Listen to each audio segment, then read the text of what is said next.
민주당은요, 사실 오늘 오후 12시에 비상 시국 대회를 열었습니다.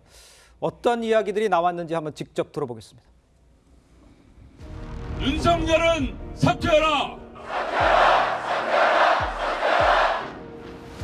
내란의 우두머리 윤석열은 즉각 대통령직에서 물러나야 합니다. 수사기관은 내란의 우두머리 윤석열을 직접 즉각 수사해야 합니다. 계엄은 또 상황이 정비되고 호전되면 또 시도할 것으로 생각합니다. 저는 그들이 국지전이라도 벌일 것이라고 생각합니다.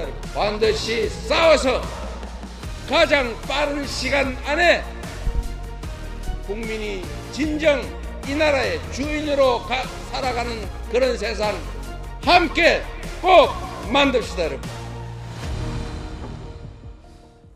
지금 이재명 대표요, 무력을 동원한 비상계엄 조치가 실효성이 없다고 판단되는 순간에 윤 대통령이 국지전이라도 벌일 것이다, 뭐 이렇게까지 이야기를 했어요. 글쎄요, 이 발언은 어떻게 저희가 해석을 하고 받아들이면 되겠습니까? 그러니까 야당 입장에서는 지금 이 대통령의 비상계엄에 대한 도저히 이해할 수 없기 때문에 그러니까 지금 일단 좌절은 됐지만 또 대통령이 어떤 다른 방식을 통해서 뭔가 어떤 상황을 변화시킬 것 같다라는 우려가 있는 것 같습니다. 예. 그게 아까 정익진 변호사 이야기했지만 지금 대통령이 지금 이 시간까지 국민들에게 설명하고 있지 않아요. 그렇습니다. 그리고 내가 뭘 잘못했는지에 대해서 모르겠다라고 하다는 이야기들이 내부에서 나오고 있습니다. 자, 그러니 야당 입장에서 보면 그런 상황이라면 지금 대통령이 뭔가 해야 되는데 그는 실질적으로 저는 지금 상황에서 이제 할 수 있는 데는 지났다는 생각이 들어요. 왜냐하면 이미 내각이 총사퇴를 해버렸고 그리고 대통령실 참모들이 전부 다 사의를 표명했습니다. 그러니까 대통령이 누구하고 함께 하겠습니까? 그리고 그걸 이야기를 해서 실제로 그걸 들어줄 수 있는 참모들이 있겠습니까? 그리고 부처가 그렇게 움직이겠습니까? 제가 볼 때는 오히려 대통령의 어떤 탄핵을 좀 더 추동하기 위해서 이재명 대표가 뭔가 할 거라고 이야기를 하지만 이미 대통령은 제가 볼 때는 거의 지금 뭔가 국정 운영을 실질적으로 혼자 할 수 없는 지경에 지금 빠져버렸다. 그런 상태다. 그렇다면 지금 이제 이런 상황에서는 이거를 신뢰를 회복하는 거는 굉장히 어려울 거라고 봅니다. 그러니까 뭔가 새로운 어떤 국민들에게 어떤 이 대안을 제시하지 않으면 그것도 아주 획기적인 대안을 제시하지 않으면 아마 대통령의 국정 운영은 지금 꽤 어려울 겁니다. 그리고 이런 상태면 아까도 얘기했지만 누가 장관을 하려고 그러겠습니까? 누가 대통령 참모를 하려고 그러겠습니까? 이제 그런 어떤 지금 거의 어떤 면에서 움직일 수 없는 상황이기 때문에 지금 좀 전에 말씀드렸던 이제 이런 대통령과 이제 여당 그다음에 이제 총리 등의 만남에서 뭔가 앞으로의 거치 문제에 대한 어떤 방향성이 나와줘야지만이 그나마 수습되고 있지 않을까라는 생각이 듭니다. 알겠습니다. 이제 민주당에서 탄핵에 힘을 싣고 있는 이 상황에 이게 현실적으로 가능할까? 이 탄핵은 두 단계로 진행이 됩니다. 우선 국회가 탄핵 소추를 하고요. 헌법재판소가 탄핵 여부에 대한 결정을 내리게 됩니다. 아마 기억을 하실 겁니다. 박근혜 전 대통령 이야기입니다.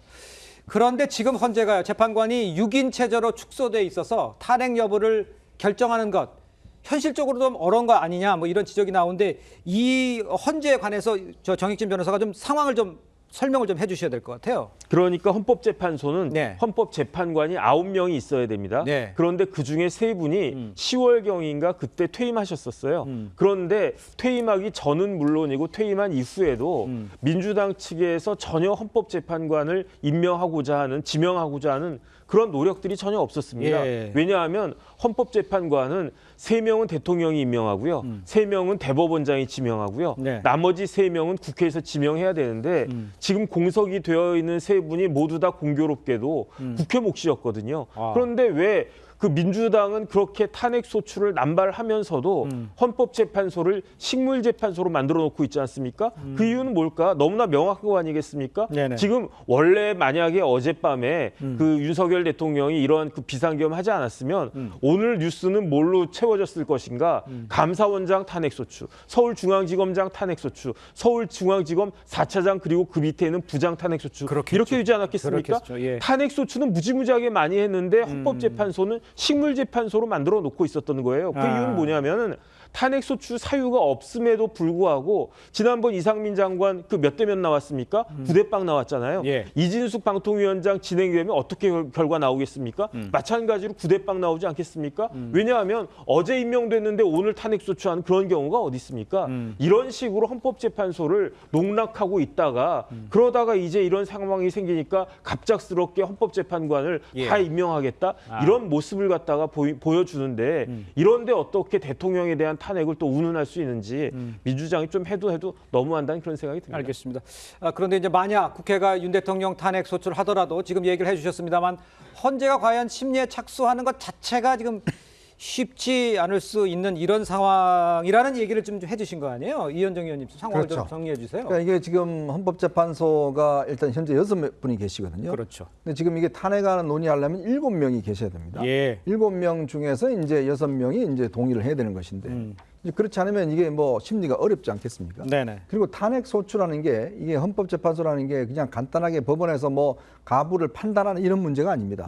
가장 기초적인 조사부터 시작해요. 그러니까 그러면 지금 대통령에 대해서 어떤 탄핵안이 낸지는 제가 정확히는 모르겠지만 아마 내란의 어떤 부분이 있을 겁니다. 예. 지난번 이 비상기엄 할 때 기본적으로 일단 헌법과 그다음에 이제 법률을 지키지 않았다. 예. 그러면 그것에 대한 타당성 여부, 그다음에 그게 대통령 권한에 포함되어 있는지 여부. 이게 또 국내 판례만 있는 게 아니라 해외 판례까지 전부 다 조사를 해야 돼요. 그러려면 이게 시간이 꽤 걸립니다. 네. 그게 또 지금 현재 헌법재판소가 또 이것만 하고 있는 게 아니라 여러 가지 지금 하고 있기 때문에 그렇죠. 예. 임명이 되는 것부터 시작해서 심리가 된다 그러면 이때 꽤 오래 걸릴 거고 그런 것들이 아마 있기 때문에 실제로 뭐 옛날에 박근혜 대통령은 그때 제가 한 3개월 정도 됐나요? 뭐 그 정도에서 결론이 났습니다만은 네네. 그러나 이번 같은 경우도 꽤 많은 시간이 걸릴 가능성이 있기 때문에 가장 중요한 시기에 이 시기가 무슨 시기냐면 내년에 되면 1월 16일 날, 1월 20일 날 트럼프 대통령이 이제 취임합니다. 맞아요. 그러면 이 트럼프 정부가 나서면 우리나라와 관계에서 여러 가지 경제 안보 관련된 정말 중요한 일들이 너무나 많거든요. 예. 그러면 제일 먼저 사실 뭐 한미 정상회담을 해야 돼요. 근데 그것도 이제 못하게 생겼지 않습니까? 그러니까 안보와 경제 지금 뭐 우리나라 기업들 전부 다 비상이잖아요. 그러면 이 시기에 대통령이 공백돼 버리면 이거는 뭐 국가적으로 어마어마한 손해 아니겠습니까? 참 그래서 저는 더 이해할 수 없는 게 왜 이 시점에 대통령이 비상계엄을 선포했는가 이거 자체가 정말 더 이해할 수 없는 게 굉장히 대한민국으로서는 굉장히 절체절명의 상황인데 이걸로 인해서 결국 또 정쟁으로 또 어떤 비화될 가능성도 저는 높다고 봅니다. 알겠습니다.